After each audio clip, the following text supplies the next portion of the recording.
आखिरकार किन वजहों से फंसे हैं छात्र? आप लोग जरूर यह बात बताएं, क्योंकि तमाम लोगों के रिश्तेदार फंसे हुए हैं। सरकार का एक हिस्सा यह कह रहा है, हालांकि औपचारिक तौर पर नहीं कह रहा है, अनऑफिशियली कह रहा है, लेकिन कह रहा है कि पहले से जानकारियां सरकार ने दी थी और कहा था कि बच्चे वापस आ जाएं, लेकिन कोई भी बच्चा वापस समय रहते नहीं आया, छात्र नहीं आया, जिसकी वजह से फंसे हुए। लेकिन क्या यह सही जानकारी है? इस समय खार्किव में जो फंसे हुए हजारों हजार छात्र हैं, जो बंकरों में, मेट्रो के बंकरों में, दूसरी जगहों पर रह रहे हैं, वह उन्हें कहा जा रहा है कि खाली करके अपने देश लौट आइए। सवाल यह है कि हमारा लौटने का क्या साधन है? जो हमारी सरकार करीब महीने दिन से अपने छात्रों को नहीं वापस बुला पाई है, वह अब कैसे बुला पाएगी? प्रश्न बड़ा है, क्योंकि हम भारतीय लोग जिनके परिवार के बच्चे फंसे हुए हैं, वह लगातार उपापोह में हैं, किसी तरह अपने बच्चों से संपर्क कर पा रहे हैं। आज ही रूस ने फिर हमला किया है यूक्रेन पर। दर्जन भर से ज्यादा, करीब 21 लोगों की मौत हुई है। जानकारी आ रही है कि 112 लोग घायल हुए हैं। पर प्रश्न ये है कि यह जो कुछ भी हताहत हो रही हैं चीजें, जो कुछ भी मुश्किल में आ रहा है, उसकी सही जानकारी हम तक कैसे पहुंचेगी? आप सबको अनुभव होगा, आप सब इतिहास पढ़ते हैं, इतिहास में युद्धों का जिक्र आप सब पढ़ते होंगे। युद्ध के हालातों में क्या सही जानकारी आ पाती है? यह एक मुश्किल काम है, क्योंकि कौन मारा जा रहा है, कितनी संख्या में मारा जा रहा है, जो मारा जा रहा है उसका इलाज हो रहा है कि नहीं हो रहा है। क्योंकि जिन दो देशों की लड़ाई में यूक्रेन पिस रहा है, उनमें से स्थिति आप पहले समझिए। एक है रूस, जो कि यूक्रेन पर हमला कर रहा है और जिसके बूते, जिसके जरिए बहक रहा था यूक्रेन, बेमतलब का झगड़ा मोल ले रहा था यूक्रेन, वह यूक्रेन नाटो के भरोसे था। नाटो के जो सदस्य देश हैं, वह बिल्कुल सावधान विश्राम की अवस्था में एकदम सज्जन टाइप खड़े हो गए हैं दूर। वह तालियां तो अपने संसद से बजा दे रहे हैं, वह शाबाशी तो जरूर यूक्रेन के मुखिया को दे रहे हैं, जेलेंस्की को, कि वाह क्या लड़ रहे हैं आप, लेकिन उनके साथ खड़ा होने की हिम्मत और हिमाकत अब तक ये मुल्क नहीं दिखा पाए। आपने देखा अमेरिका के राष्ट्रपति बाइडेन कैसे बोल रहे हैं, लेकिन बाइडेन साथ नहीं खड़े हो रहे हैं यूक्रेन के। यूरोप भी यूक्रेन के साथ नहीं खड़ा हो रहा है, चाहे जितने तरह की वह सफाइयां दे ले। ऐसे में यूक्रेन अकेला पड़ा हुआ है, वह नाटो के भरोसे ही रूस के सामने खड़ा हुआ। अब सवाल यह है कि जब संकट में यूक्रेन फंस गया है और वहां हमारे देश के हजारों छात्र फंस गए हैं, तब एक कूटनीतिक दृष्टि से अजीबोगरीब स्थिति पैदा हो गई है, जो युद्धों में होती है। चूंकि आप याद रखिए, अगर आपने इतिहास युद्धों के पढ़े हों, अगर किसी भी युद्ध के मामले में कभी भी संवैधानिक तौर तरीके काम नहीं आते, इमरजेंसी हालात होते हैं। यूक्रेन में इमरजेंसी हालात हैं। ऐसे में रूस लगातार हमले कर रहा है। अभी वह कह रहा है कि वह वैसी बम्बार्डिंग नहीं कर रहा है जैसी वह कर सकता है, यानी और खतरनाक स्थितियां अगले 2-3-4 दिनों में पैदा हो सकती हैं अगर यूक्रेन और रूस के बीच समझौता नहीं हुआ, या फिर भारत सरकार की तरफ से, हमारी जो अपनी सरकार है, प्रधानमंत्री मोदी के नेतृत्व में चल रही है जो सरकार है, वह सरकार अगर किसी भी तरीके से अपने मुल्क के नागरिकों को वापस ला पाने में सक्षम नहीं होती है, रूस अगर हमारे लोगों को निकलने या यूक्रेन निकलने देने में दिक्कत करता है, तो आप समझिए एक मुश्किल वक्त आ जाएगा।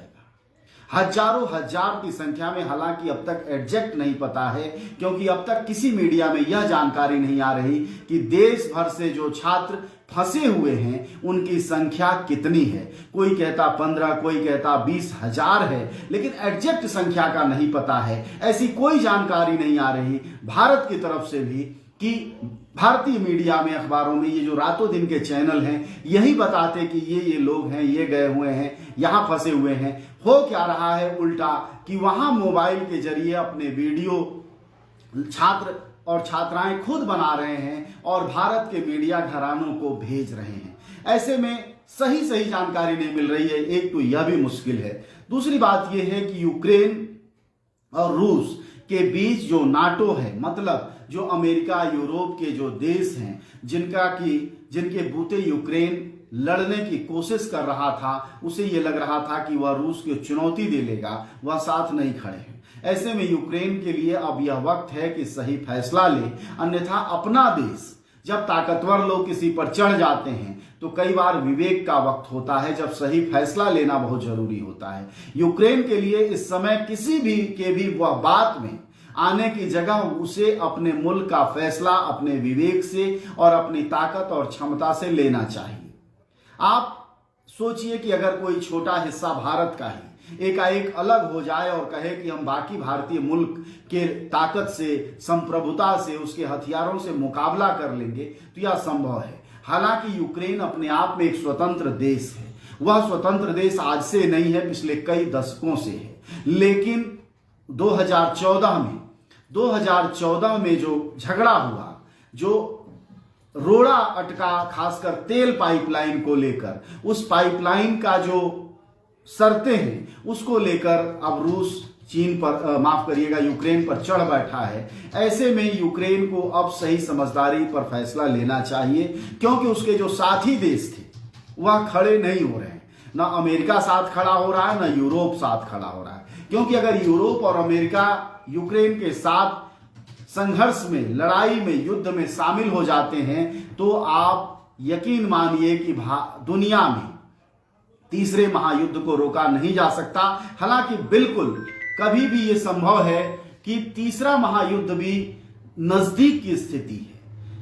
कब युद्ध में क्या हो जाए, आज जो मैं विश्लेषण कर रहा हूं, कल गलत साबित हो सकता है, क्योंकि युद्ध की स्थितियां कभी भी सामान्य नहीं होती हैं। उन सामान्य स्थितियों से अलग असामान्य स्थितियों में हमारे देश के बच्चे, मेडिकल स्टूडेंट्स फंसे हुए हैं। तो हमारी सरकार को चाहिए कि वह बच्चों को ज्यादा से ज्यादा जितनी जल्दी हो सके वापस लाए, क्योंकि रूस जिस तरह हमला कर रहा है उससे लग रहा है कल को अगर हमले बढ़े तो हमारे देश के लोगों के साथ जो अनहोनी होगी वह भी एक संकट होगा, और वह बड़ा संकट होगा। दूसरा, अगर आप वैश्विक स्तर पर देखें तो इससे सबसे बड़ा नुकसान आम जनता को होगा। जो प्रतिबंध लगाए जा रहे हैं अमेरिकी नाटो देशों के द्वारा, उससे जो रूस को नुकसान होगा वह भी वहां के नागरिकों को होगा। हमारे देश के लोग जो हजारों हजार की संख्या में गए, कर्ज उधार लेकर गए होंगे, आप अगर पता करेंगे, मुश्किलों से गए होंगे, पिता की बचत पूंजी लेकर गए होंगे पढ़ाई करने की, वहां से डॉक्टर बन के लौटेंगे, क्योंकि वहां पढ़ाई थोड़ी सस्ती है, थोड़ा आसान भी है।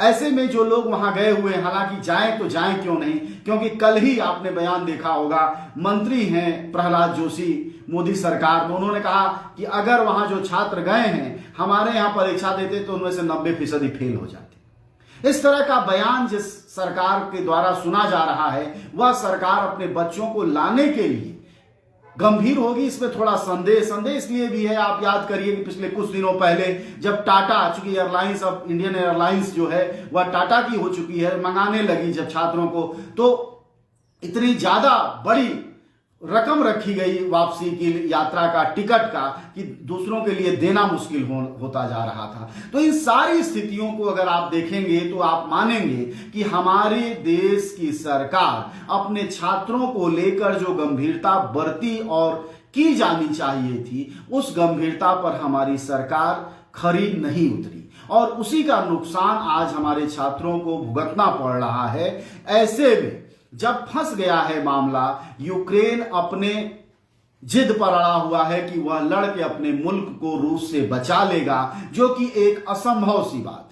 यह सिर्फ कहने और सुनने की बातें हैं। यह कहानियों और कविताओं में जब इतिहास लिखा जाएगा तो जेलेंस्की इतिहास में दर्ज होगा कि वह खुद अपने मुल्क को बचाने के लिए युद्धों में बंदूक लेकर उतर गया था, लेकिन इससे अभी वह जनता को अपने नहीं बचा पाएगा।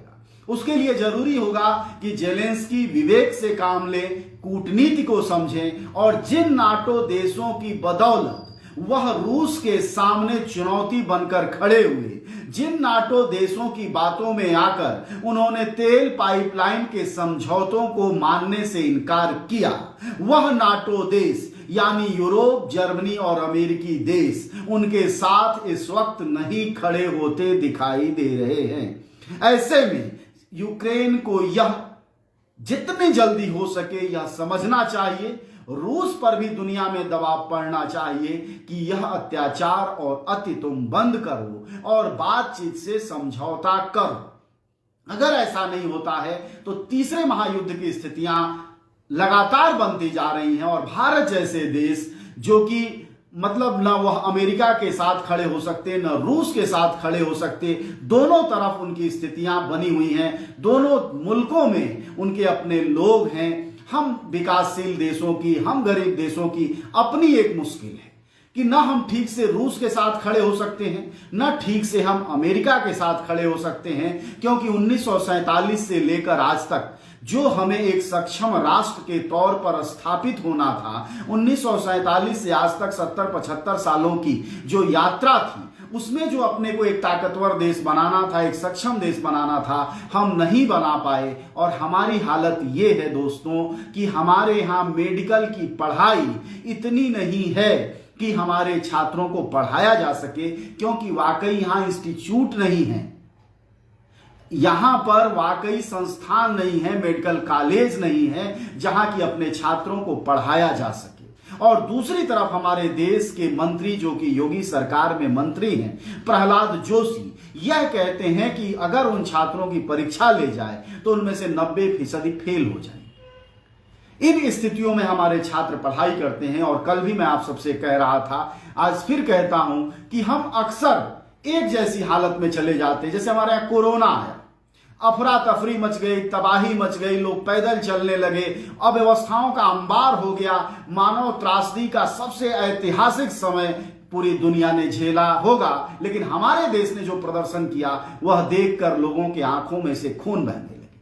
ठीक यही स्थितियां, ऐसा नहीं था कि यूक्रेन में सिर्फ भारत के ही बच्चे बच्चियां पढ़ते हैं, छात्र छात्राएं पढ़ते हैं, वहां दुनिया के देशों के बच्चे और बच्चियां पढ़ते हैं। लेकिन मीडिया में, नेशनल या इंटरनेशनल मीडिया में जो छात्र करा रहे हैं, जो चित्कार मार रहे हैं, जो रो रहे हैं, अपनी जान की भीख मांग रहे हैं, कि सिर्फ और सिर्फ वजह यह है कि एक तो हमारे देश में संसाधन नहीं है और दूसरा ये कि सही समय पर हमारे देश की सरकार ने अगर फैसला ले लिया होता तो ऐसा नहीं होता। होता क्या है, ऐसे हर मुश्किल में तब कोई देश निपट पाता है जब तैयार हो, जिसके यहां सब कुछ सक्षम हो, सिस्टम ठीक काम करता हो। ठीक काम कैसे करेगा सिस्टम, जरा कल्पना करिए। आप जरा सोचिए कि एक तरफ हमारे प्रधानमंत्री उत्तर प्रदेश के चुनावों में अपनी जान दिए हुए, जबकि उनकी पार्टी भारत की सबसे बड़ी पार्टी है, उनके पास दर्जन भर तो मुख्यमंत्री हैं, पार्टी में एक से बढ़कर एक बड़े नेता हैं जो कि उनकी तरह अच्छे वाक्पटु हैं, अच्छी भाषण देते हैं। ऐसा भी नहीं कि वह समाजवादी पार्टी जैसे इकलौते आदमी की पार्टी है कि सिर्फ अखिलेश यादव हैं, नहीं बोलेंगे तो कौन बोलेगा। बावजूद उन्होंने यूक्रेन और रूस का जब युद्ध शुरू हो गया है और उस बीच लगातार जब तक छात्र खुद वीडियो बनाकर नहीं भेजते रहे, तब तक हमारे प्रधानमंत्री इसको लेकर गंभीर ही नहीं हुए।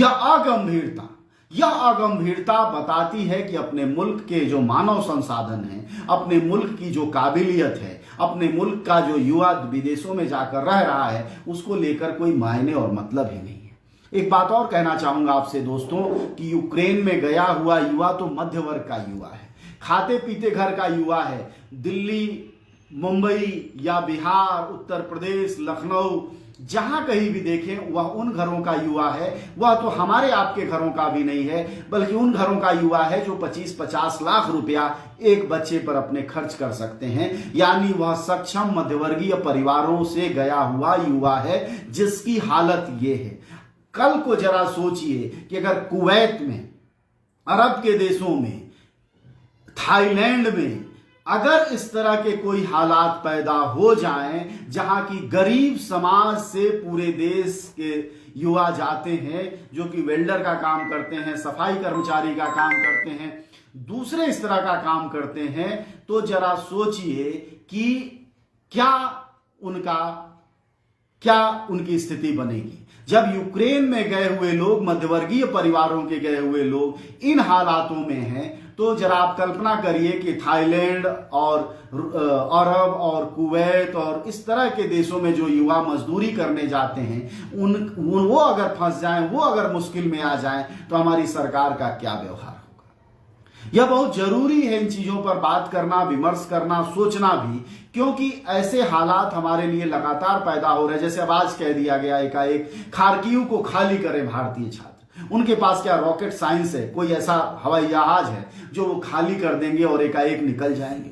यह सब स्थितियां बताती है कि हमारे देश की अगर तैयारी सही समय पर हुई होती, हमारे देश के राजनेताओं ने अगर सही तरीके से चीजों को किया होता, तो आज कूटनीतिक स्तर पर हमें जो मुश्किलें झेलनी पड़ रही हैं वह नहीं झेलनी पड़ती। भारत यह भी स्टैंड अभी इस मजबूरी में क्लियर नहीं कर सकता कि हमारे नागरिक वहां फंसे हुए हैं, और एकाध नहीं है, एकाध सैकड़ा भी नहीं है, हजारों हजार हैं। और मैं कहता हूं कि इसकी सही जानकारी भी नहीं आ रही कि कितने हजार हैं, लेकिन जो अधिकतम जानकारियां आ रही हैं वह ये हैं कि कम से कम 20,000 के आसपास छात्र हैं। कल तक और आज तक जो जानकारी, अब तो संख्या भी नहीं आ रही है सही, लेकिन कल तक की जानकारी में भी 2,500 के करीब ही छात्र वहां से और छात्राएं वापस लाए जा पाया था।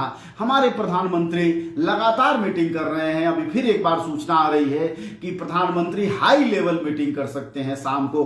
2 दिन पहले भी उन्होंने हाई लेवल मीटिंग की, और हाई लेवल मीटिंग करने के बाद 2-3 मंत्रियों को उन्होंने भेजा पोलैंड या दूसरे हंगरी और इस तरह के देश जो उनके पड़ोसी देश हैं यूक्रेन के। लेकिन असल सवाल ये है कि ये स्थितियां हमारे लिए पैदा क्यों होती हैं, क्यों अब हम मजबूरियों में जीते हैं, ये सारे प्रश्न बने रहेंगे। और हम सब बैठकर हम सब ये कोशिश करेंगे अपने जर्नलिज्म के जरिए, अपने प्रयासों के जरिए, अपने सरकार के जरिए कि अपने छात्रों को, युवाओं को जितनी जल्दी हो सके यूक्रेन में जो फंसे हुए हैं युद्ध के बीच, उन्हें वापस लाया जाए। क्योंकि अगर रूस हमले करता रहेगा तो हम वापस लाने में भी सक्षम नहीं साबित होंगे। यह एक नई मुश्किल होगी।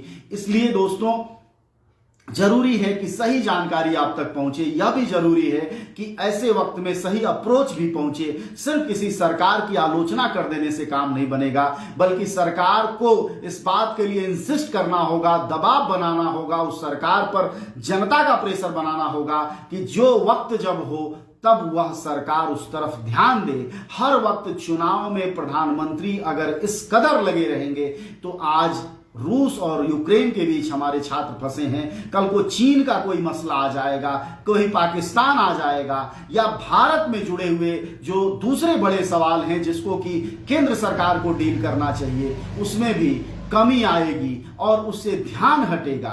ऐसे में जरूरी यह है कि जो काम प्रधानमंत्री के तय किया जाना चाहिए, वह प्रधानमंत्री का कर्तव्य है कि प्रधानमंत्री केंद्र की योजनाओं, केंद्र सरकार की रणनीतियों, विदेश से जुड़ी हुई रणनीति पर सोचे। ऐसा तो संभव नहीं है कि बिहार में जो छात्र बिहार के फंसे हैं यूक्रेन में, या यूपी के फंसे हैं, या उत्तराखंड के फंसे हैं, या छत्तीसगढ़ के हैं, या महाराष्ट्र के हैं, तो उनको अलग अलग मुख्यमंत्री बुला लें। यह तो जिम्मेदारी केंद्र सरकार की है, वही यह कर सकती है। और उसको जो करने में देरी और लेट लतीफी हुई, टाल मटोल हुआ। अब जैसे मान लीजिए कि अगर ऑपरेशन गंगा नाम नहीं होता या ऑपरेशन जमुना नाम नहीं होता, लेकिन अगर वो बच्चे आ गए होते तो यह ज्यादा अच्छी बात होती, बजाय कि पहले हमें ब्रांडिंग करनी पड़ती है ऑपरेशन गंगा और फिर हमें बुलाना पड़ता है। इस तरह में जो ऊर्जा खत्म करती है हमारी सरकार या सरकार से जुड़े हुए लोग, इन सब से बचना चाहिए। क्योंकि आज पहली बार ऐसा नहीं, आप सबको याद होगा, हम सब छोटे थे, गल्फ वार हुआ था, और गल्फ वार में इंद्रजीत गुजराल की सरकार थी जो कि बहुमत की सरकार नहीं थी 1990 में, और उस सरकार ने 1,70,000 भारतीयों को भारत में डिपोर्ट किया। 1,70,000, अभी तो हम 3,000 भी नहीं मंगा पाए हैं, और वहां सिर्फ 20,000 फंसे हैं। 1,70,000 आए, कभी आपने इतिहास में सुना नहीं होगा, इसका जिक्र नहीं सुना होगा। इसलिए जरूरी है कि सिर्फ आयोजन न किए जाएं, सिर्फ बातें न की जाएं, बल्कि सही तरीके से चीजों को किया भी जाए। यह भी बहुत जरूरी होता है, जो इस सरकार में बहुत कम दिखता है। जैसे आयोजन तो दिखते हैं, सब कुछ हो गया, चैनल वाले वहां पहुंच गए, वहां जाके उन्होंने देख लिया, कुछ ने तारीफ में, कुछ ने आलोचनाओं में अपनी बातें कही। एक चैनल में देख रहा था, वो कह रहा था भारत सरकार जितनी पहल कर रही है उतनी पहल मैंने अपने आंखों से देखा कोई नहीं कर रहा, वो पत्रकार बता रहा था, किसी बड़े चैनल का था। सवाल यह है कि अगर हमारी सरकार जाहिर तौर पर बड़े से बड़े प्रयास कर रही होगी, लेकिन उसका फल भी तो दिखना चाहिए। अगर आपका बालक बैठ के 18 घंटा पढ़ाई करता है और उसको जो है वो परीक्षा में 10 और 20 नंबर आते हैं तो उसकी पढ़ाई पर प्रश्न है। वैसे ही हमारे प्रधानमंत्री हैं और उनके प्रयास हैं, अगर वह इतने ताकतवर हैं और इतनी बड़ी बात है तो जाहिर तौर पर उसका असर भी दिखना चाहिए था। ऐसे रोते गिड़गिड़ाते हमारे बच्चे क्या अच्छे लगते हैं। पूरी दुनिया में यह तस्वीरें जा रही हैं हमारी गिड़गिड़ाहटों की, हमारी दरिद्रता की, हमारे हाथ जोड़े छात्रों की, जो बेचारे लगातार अपनी जान की भीख मांग रहे हैं। अगर हमारी सरकार सक्षम है, दुनिया भर में इसकी डुगडुगी बज रही है, डंका बज रहा है, पूरी दुनिया में प्रधानमंत्री मोदी का नाम है। कई बार कई चैनल वाले बताते हैं कि उनके नाम से बाइडन और ट्रंप तो पहले बहुत ही याराना था, यह सारी बातें बताते हैं। तो मेरा यह कहना है कि अगर कोई पहलवान आपने गांव में दूध दही खिला के तगड़ा किया है तो कभी जब मौका आएगा और जब पहलवानी का वक्त आएगा तो ऐसा तो हो नहीं जाएगा कहेगा मेरा पेट खराब था इसलिए मैं जो है वो गड़बड़ा गया, या ऐसा तो नहीं कहेगा कि जो है वो मैं लड़ नहीं पाऊंगा। तो अगर हमारे देश के प्रधानमंत्री इतने यशस्वी, ताकतवर और बेहतरीन हैं तो ये संकट के वक्त में उनकी ताकत दिखाई देनी चाहिए, उनका 36 इंच 56 इंच भी दिखाई देना चाहिए और उनसे विश्व में जो उनकी एक ताकत बन रही है, वैश्विक ताकत। कहा जाता है कि इतना ताकतवर प्रधानमंत्री दुनिया ने नहीं देखा था। भारत में इस वक्त जितना ताकतवर प्रधानमंत्री है तो उसका भी असर इस रूस और यूक्रेन के बीच जो फंसे हुए हमारे बच्चे हैं वहां दिखाई देनी चाहिए। देखिए कोई कितना बड़ा और कितना छोटा आदमी है, इससे फर्क नहीं पड़ता है वह मौके पर इस मुल्क के कितना काम आ रहा है, यह बहुत जरूरी है। इंद्र कुमार गुजराल ने विदेश मंत्री रहते हुए जब 1,70,000 भारतीयों को डिपोर्ट किया गल्फ वार में तो कभी हल्ला हंगामा नहीं हुआ, न 36 इंच न 56 इंच और न ही ऐसी कोई बातें। लेकिन सवाल यह है कि आखिरकार हमारे देश में, हमारे मुल्क में ऐसी स्थितियां बार बार क्यों पैदा हो रही हैं कि देश के आंतरिक हालात हो मुश्किल के, यानी कोरोना में जब कोरोना आया तब भी अफरा तफरी मच गई, लोग पैदल चलने लगे, भूख से मरने लगे, परेशान होने लगे, यह सब कुछ हुआ। और दूसरी तरफ जब अब यूक्रेन में हमारे छात्र फंसे हैं तो फिर वही चीजें सामने दिखाई दे रही।